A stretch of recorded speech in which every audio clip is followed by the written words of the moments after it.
شیخ Saadi فرماتے ہیں میں رود بار کے جنگلوں میں کھڑا تھا تو ایک آدمی چیتے کے اوپر سوار تھا، ہاتھ میں سانپ کا کوڑا پکڑا ہوا تھا۔ تو میرے قریب آ کے اس نے بریک لگائی نا جب، تو میں ٹھٹر گیا، ڈر گیا۔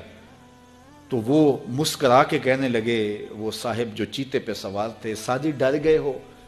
تو میں نے کہا بات ہی ڈرنے کی ہے، پھر چیتے پہ تم سوار ہو، ہاتھ میں سانپ کا کوڑا پکڑا ہے۔ تو سعدی فرماتے ہیں وہ بزرگ مسکرا کے بولے، سعدی تو خدا کا ہو جا، خدا کی خدائی تیری ہو جائے گی۔ تو ہو کے تو دیکھ ان کا، پھر نوکر ہو جائے گی ساری خدائی تیری۔ لیکن ہم جب زر کے پیچھے لگ گئے تو پھر غلام بن گئے۔ یہ دنیا کی مثال سائے کی طرح ہے، سائے کے پیچھے بھاگو گے تو آگے بھاگے گا، سائے کے آگے بھاگو گے تو پیچھے بھاگے گا۔ اللہ اکبر۔ حضور نے ایک سوراخ سے بیل نکلتے ہوئے دیکھا، نکلنے کے بعد پھر دوبارہ اس چھوٹے سے سوراخ سے وہ گھسنا چاہتا ہے لیکن وہ گھس نہیں پاتا۔ تو جبریل امین سے پوچھا یہ کیا ماجرا ہے؟ عرض کی یا رسول اللہ صلی اللہ علیہ وسلم، یہ اس شخص کی مثال بیان کی گئی ہے جو زبان سے بڑا بول بول بیٹھتا ہے اور پھر اس کو واپس لینا چاہتا ہے تو وہ نہیں لے پاتا۔ جو آپ بول دیا پھر وہ واپس نہیں ہو سکتا، اس لیے بولنے سے قبل سوچ کے بولنا چاہیے۔ یہ بہت سارے تیر زبانوں کے، کچھ لوگوں کی عادت ہوتی ہے کہ وہ فٹ بول دیتے ہیں، وہ یہ نہیں سوچتے اس سے کسی کا دل دکھ جائے گا۔ اور بعض لوگوں کے رویے یہ ہوتے ہیں کہ سچا بندہ کھرا ہوتا ہے، کڑوا ہوتا ہے تو وہ ہمیشہ ہی کڑوے رہتے ہیں۔ یہ کون سی بات ہے؟ رسول اللہ سے بڑا سچا کوئی نہیں تھا، حضور سے میٹھا کوئی نہیں تھا۔ تو یہ کیا بات ہوئی کہ یہ خیال کر کے کہ میں سچا ہوں اور کڑوا ہوں، ہر وقت زہر اگلتے رہو، لوگوں کی عزتیں اچھالتے رہو، لوگوں کی آبروؤں پہ حملہ کرتے رہو کہ میں سچا ہوں اور سچا بندہ کھڑا ہوتا ہے بات کر دیتا ہے۔ اپنی گفتگو کو کنٹرول میں کرو، کسی کا دل نہ توڑو، کسی کے دل کو اذیت نہ پہنچاؤ، خلق خدا کی بہتری کا سوچو، خود سہ لو اپنے اوپر لیکن کسی کو تکلیف نہ پہنچاؤ۔ اللہ کے محبوب علیہ السلام جب ناراض ہوتے تھے تو اللہ کے محبوب علیہ السلام کے چہرے سے صحابہ پہچانتے تھے کہ حضور غصے میں۔ کوشش حضور کی ہوتی کہ کچھ نہ کہا جائے، اور اگر حضور علیہ السلام کچھ کہنا چاہتے تو پھر آقا کریم علیہ السلام اجتماعی طور پہ کہتے ہیں کہ بعض لوگوں کا یہ خیال ہے، ایسا نہیں ہے، ایسا ہے، تاکہ اس کو دیکھو کئی لوگ بھرے مجمع میں ایک شخص کو ٹارگٹ کرتے ہیں، ایسا کرنے سے اس کی عزت ہی باقی نہیں رہتی۔ اللہ کے محبوب ایسا نہیں کرتے تھے، جب کسی کو کہنا ہوتا تو بھرے مجمع میں حضور کہنے کی بجائے حضور ایک ویسے بات کرتے کہ بعض لوگ ایسے کرتے ہیں، بعض ایسے کرتے ہیں، ایسے نہیں کرنا چاہیے، اور جس کا ماجرا ہوتا وہ سمجھ جاتا۔ تو یہ کوئی بات نہیں ہوتی کہ میں کھرا آدمی ہوں، میں سچا آدمی ہوں، میں لوگوں کے دل چیرتا رہوں، میں لوگوں کے دل پر حملہ آور ہوتا رہوں، لوگوں کے جذبات سے کھیلتا رہوں، لوگوں کو تکلیف اور آزار پہنچاتا رہوں اور خلق خدا کے لیے میں تکلیف کا باعث بن جاؤں صرف اس بات پر کہ میں سچا ہوں۔ پہلی بات یہ ہے کہ یہ تیرا گمان ہے کہ تو سچا ہے اور کھڑا ہے، یہ تو اللہ کو پتا ہے کون کہاں کھڑا ہے۔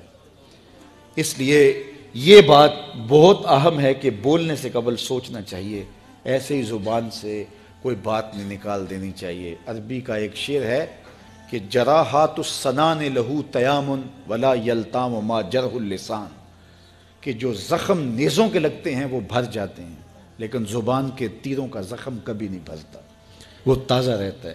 اس لیے ہمیشہ آپ سوچیں اپنی زندگی میں کہ ہماری زبان سے لگا ہوا تیر کسی کو گھائل تو نہیں کر رہا۔ اور کچھ لوگ ایسے ہوتے ہیں کہ وہ مر بھی جاتے ہیں لیکن ان کی زبان سے نکلے ہوئے تیروں کی زہر افشانی ختم نہیں ہوتی، اور کچھ لوگ ایسے ہوتے ہیں ان سے اختلاف بھی ہوتا ہے لیکن اس کے باوجود کوئی ایسا جملہ نہیں ہوتا ہماری جانب ان کی طرف سے آیا ہوا جو ہمیں تکلیف دے۔ اختلاف اپنی جگہ ہوتا ہے لیکن جب وہ خیال میں آتے ہیں، جب وہ تصور میں آتے ہیں تو نفرت کے شرارے نہیں پھوٹتے، محبت ہی پھوٹتی ہے۔ اس لیے ایسے بن جاؤ کہ لوگ تمہیں سوچیں، تمہارا خیال کسی کو آئے تو ساتھ پیار کی خوشبو آنے لگ جائے، نفرت کے شرارے نہ پھوٹیں کہ کوئی تمہارا خیال کرے تو اس کو تمہاری زبان کے برستے ہوئے تیر آنے لگ جائیں، تمہاری نفرت انگیز باتیں ان کو ستانے لگ جائیں اور وہ تمہارے خیال سے، تمہارے گمان سے، تمہارے تصور سے وحشت کھانے لگ جائیں۔ نہیں، خوبصورت زندگی گزارو، اپنی زبان کو کنٹرول میں کرو، اپنی زبان کو قابو میں کرو۔ ام المومنین سیدہ عائشہ رضی اللہ تعالیٰ عنہ فرماتی ہیں کہ ایک دن حضور کا درائے رحمت جوش میں تھا اور حضور نے فرمایا عائشہ جو مانگنا ہے مانگ لو۔ میں نے عرض کی یا رسول اللہ اگر آپ اجازت دیں تو میں اپنے باپ حضرت ابو بکر صدیق رضی اللہ تعالیٰ عنہ سے مشورہ نہ کر لوں کہ میں نے کیا مانگنا ہے؟ تو فرمایا کہ جاؤ مشورہ کر لو، مشورے کی اجازت بھی ہو گئی۔ میں اپنے والد گرامی کی خدمت میں حاضر ہوئی اور کہا کہ دریائے رحمت جوش میں ہے اور رحمت کا باڑا برس رہا ہے۔ حضور نے فرمایا عائشہ جو مانگنا ہے مانگ لو، یہ اتنا سنہری موقع ہاتھ آیا ہے تو میں چاہتی ہوں کہ کوئی مانگوں تو اہم شے مانگوں، تو آپ کی خدمت میں حضور سے اجازت پا کے حاضر ہوئی ہوں، مجھے بتایا جائے کہ میں حضور سے کیا مانگوں تاکہ کوئی چھوٹی چیز نہ مانگوں، بڑی چیز مانگوں۔ تو حضرت ابو بکر رضی اللہ تعالیٰ عنہ نے فرمایا کہ بیٹا حضور سے جا کے کہنا کہ معراج کی خلوت خاص میں اللہ نے آپ سے جو راز کی باتیں کی تھی ان باتوں میں سے ایک بات بتا دو۔ مانگا بھی تو علم مانگا، اور عائشہ میرے سے وعدہ کرو جو حضور بتائیں مجھے بھی آ کے بتانا ہے۔ ام المومنین حاضر خدمت ہو گئیں۔ حضور نے پوچھا عائشہ مشورہ ہو گیا؟ کہا جی حضور ہو گیا۔ کہا مانگو کیا مانگتی ہو؟ کہا حضور معراج کی خلوت خاص میں جب اللہ کے حضور حاضر ہوئے تو رب نے آپ سے راز کی باتیں کی تو ان باتوں میں سے ایک بات بتا دیں۔ حضور مسکرا پڑے۔ اس بات پہ مسکرائے ہوں گے میرے یار غار کا انتخاب کیسا ہے، یا اس بات پہ مسکرائے ہوں گے کہ راز کی بات بتا دوں تو راز راز نہ رہا، لیکن وعدہ کیا تھا۔ کہا عائشہ سنو، جب میں قرب خاص میں پہنچا تو میرے مالک نے مجھ سے راز کی جو باتیں کی ان میں سے ایک بات یہ تھی، محبوب تیری امت میں سے کوئی شخص کسی شخص کا ٹوٹا ہوا دل جوڑ دے تو میرے اوپر لازم ہے بغیر حساب کے جنت عطا کروں۔ ام المومنین بہت خوش ہوئی اور اپنے والد گرامی سیدنا ابو بکر صدیق رضی اللہ تعالیٰ عنہ کے پاس آئیں اور ساری کہانی سنائی۔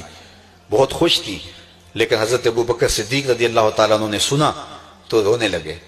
تو ام المومنین سیدہ عائشہ رضی اللہ تعالیٰ عنہ نے عرض کیا میرے والد گرامی یہ بات رونے والی تو نہیں ہے، ہم بسا اوقات کسی دکھی کے کام آ جاتے ہیں، کسی کا دکھڑا بیٹھ کے سن لیتے ہیں، کسی کی ڈھارس بنا دیتے ہیں، کسی کے کام آ جاتے ہیں، یہ تو بخشش کا بہانہ ہاتھ آ گیا اور آپ اس پہ رو رہے ہیں۔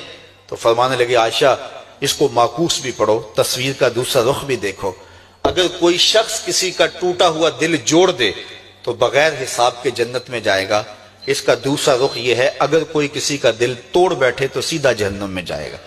میں اس بات پہ رو رہا ہوں کہ ہم سے کسی کا دل نہ ٹوٹ گیا ہو۔ تو آج کی اس مجلس کے اندر کیا یہ دو باتیں میں اور آپ اپنے پلے باندھ سکتے ہیں؟ ایک کا تعلق حقوق العباد سے ہے اور ایک کا تعلق حقوق اللہ سے ہے۔ حقوق اللہ میں سب سے اہم چیز نماز ہے، اور پہلا سوال قیامت کے دن نماز کا ہی ہوگا۔ بلکہ حضور نے معراج میں جو مختلف مظاہرے دیکھے ان میں ایک چیز یہ بھی دیکھی، کچھ لوگوں کے سر پتھر سے کچلے جا رہے تھے، پھر صحیح ہو جاتے، پھر کچلے جاتے۔ جبریل سے پوچھا یہ کون لوگ ہیں؟ تو کہا آپ کی امت کے یہ لوگ وہ لوگ ہیں کہ جن کے سر نماز سے بھاری رہتے تھے۔ نماز کا کہو نہ بے نمازی کو، تو وہ پہلا بہانہ تو یہ لگائے گا کہ میرے کپڑے ٹھیک نہیں ہیں۔ میرے بزرگ فرمایا کرتے تھے تیرے کپڑے کیسے پاک ہو سکتے ہیں، تو رب کے حضور جھکنا نہیں جانتا، آ اس کے حضور جھکنا سیکھ لے، وہ تیرا لباس بھی پاک کر دے گا، تیرا دل بھی پاک کر دے گا۔ تو دوسرا بہانہ ہے، دوسرا بہانہ یہ ہوتا ہے کہ ہفتے کو شروع کروں گا جی، پہلی تاریخ سے شروع کروں گا۔ یہ وہ بندہ کہہ رہا ہے، ہفتے کا وقت وہ دے رہا ہے جس کے پاس ایک لمحہ بھی اپنا نہیں ہے، جس کو یہ نہیں پتا کہ اٹھنے والا اگلا قدم کہاں ہوگا۔ وہ کہتا ہے انشاءاللہ ہفتے سے شروع کروں گا، فجر سے شروع کروں گا۔ میاں اللہ کے حضور بلاوا 5 وقت ہمیں آتا ہے، حی علی الصلاۃ حی علی الفلاح۔ کتنے بدبخت ہیں کہ جو اس پکار پہ اٹھ کے اس کے حضور حاضر نہیں ہوتے۔ 5 گانا نماز شعار زندگی بنا لو، اور ہم یہ پکا عزم مصمم کر کے اٹھیں، اتنے زور سے ہم ارادہ کریں کہ شیطان بھاگ جائے، ہماری ہوا سے بھی بھاگ جائے۔ یہ تو اتنے پختہ ارادے کے ساتھ عزم کر کے جو ہے وہ آج ارادہ کر کے یہاں سے نکلے ہیں کہ وہ فجر کے وقت ہمیں بہکانے میں کامیاب نہ ہو، ادھر اذان پکارے ادھر ہم دوڑتے ہوئے اللہ کے گھر کی طرف پلٹ آئیں۔ ہم یہ عزم کریں کہ آج کے بعد نماز نہیں چھوڑیں گے۔ اللہ مجھے آپ کو 5 گانا نماز کی توفیق نصیب کرے، اور ہمیں توفیق نصیب کرے کہ ہم کسی کے دل شکستگی کا سامان نہ کریں۔ ٹوٹے ہوئے دل جوڑ سکیں تو ضرور جوڑیں، اور کسی کا دل توڑنے سے ہم گریز کریں اور اپنی زندگی کو ایک خوبصورت پیرائی کے اندر گزارنے کا ارادہ کریں۔